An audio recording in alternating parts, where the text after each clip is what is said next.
오늘은 지금까지 소개된 세대별 전투기 중 소개되지 않은 처음으로 등장한 나라의 전투기에 대한 이야기를 준비해봤는데요. 전투기 개발 초 수출에 대한 고배를 마시던 나라 중 하나였던 프랑스. 현재는 꾸준한 성능 업그레이드를 바탕으로 라팔을 통해 제3세계를 중심으로 괄목할 만한 상업적 성과와 조종사들 사이에서 높은 만족도를 달성하는 등의 성공을 이룬 프랑스. 이런 프랑스가 오늘날의 미라주 시리즈 후손 라팔 전투기를 개발하기까지엔 어떤 전투기들이 있었을까요? 소개해드릴 첫 번째 프랑스 3세대 전투기는 슈페르 에탕다르입니다. 프랑스의 다소사가 개발한 함상 공격기이자 전폭기인 슈페르 에탕다르는 슈퍼군기라는 뜻을 가지고 있습니다. 1977년 양산기 첫 비행을 거쳐 1978년부터 프랑스 해군에 인도된 슈페르 에탕다르는 샤를 드골급 항공모함에서 운용이 되었는데요. 여느 나라나 마찬가지로 1983년에 단종돼 2010년 퇴역할 예정이었지만 2012년 오디세이 새벽작전, 2015년 파리 테러에 대한 보복작전에 참여하게 되면서 결국 2016년이 되어서야 마지막 항공모함 출격을 끝으로 슈페르 에탕다르는 40년간의 운용 마침표를 찍게 됩니다. 슈페르 에탕다르는 전투기로서의 능력은 매우 제한적이었기에 공격기로 분류가 되었고 아타 8K 50 엔진의 성능 한계로 낮은 무장 탑재량을 가지고 있어 타격면에서는 상당히 뒤떨어진 성능을 가지고 있었으나 아음속 공격기가 아닌 초음속 공격기였기에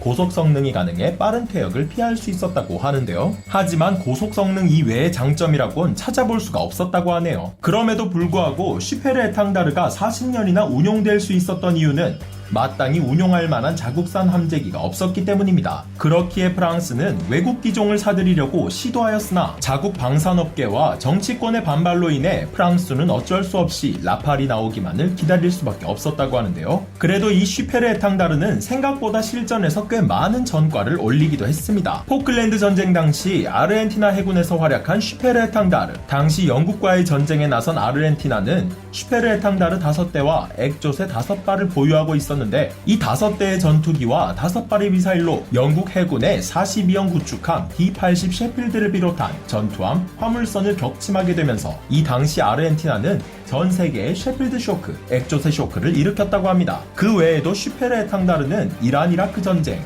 레바논 내전 등에서 운용이 되기도 했는데요. 젖잘싸의 표본이 바로 이 슈페르 에탕다르가 아닐까요? 두 번째 전투기는 바로 미라주 F1. 미라주는 다소사에서 개발한 다목적 전투기로 미라주 시리즈 중 유일하게 주날개와 꼬리날개를 모두 가지고 있는 일반적인 형태를 가지고 있습니다. 정부의 지원이나 사업으로 인해 탄생한 것이 아닌 미라주는 다소 자체 자본으로 개발된 기종인데요. 가벼운 무게와 빠른 상승 속력을 자랑하는 미라주 F1은 프랑스 공군에서 요격기로 운용된 기체입니다. 그 외에도 엔진의 교체, 동체 내 연료 탱크 확장 등으로 이전 기체에 비해 연료 탑재량이 40% 증가, 그로 인해 전투 행동 반경은 1.8배가 증가하는 등의 성능 개량과 기존의 미사일과 폭탄 외에도 마트라 슈페르 530D 중거리 공대공 미사일을 탑재해 BVR 교전 능력까지 갖춘 미라주는 3세대에서 4세대로 넘어가는 과도기 전투기로 평가되기도 합니다. 하지만 이렇게나 준수한 성능의 전투기를 개발해냈지만 프랑스는 당시 시기가 비슷하게 수출된 F-16에 밀릴 수밖에 없었는데요. 어쩔 수 없는 것이